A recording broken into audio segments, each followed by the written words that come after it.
நத்தம் அருகே சாலையின் நடுவே உள்ள தடுப்பு சுவர் மீது லாரி மோதி விபத்துக்குள்ளான நிலையில் காவல்துறையினர் விசாரணை நடத்தி வருகின்றனர். சிவகங்கை மாவட்டம் இளையான்குடியை சேர்ந்தவர் பூசத்துறை. இவர் பரமக்குடியில் இருந்து கோயம்புத்தூர் மாவட்டம் அன்னூர் நோக்கி லாரியில் பஞ்சு ஏற்றிக் கொண்டு வந்துள்ளார். இந்நிலையில் அதிகாலையில் திண்டுக்கல் மாவட்டம் நத்தம் அருகே எருமநாயக்கன்பட்டி வழியாக லாரி சென்று கொண்டிருந்த போது ஓட்டுநரின் கட்டுப்பாட்டை இழந்த லாரி சாலையின் நடுவே உள்ள தடுப்புச் சுவர் மீது பலமாக மோதி விபத்துக்குள்ளானது. இதில் லாரியின் முன்பகுதி தடுப்புச் சுவர் மீது ஏறி நின்றது. லாரியை ஓட்டி வந்த ஓட்டுநர் பூசத்துறை சிறு காயங்களுடன் உயிர் தப்பினார்.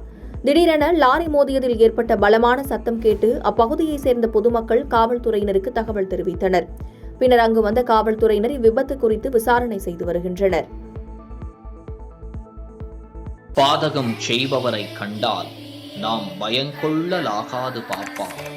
மோதி மிதித்து விடு பாப்பா, அவர் முகத்தில் உமிழ்ந்து விடு பாப்பா.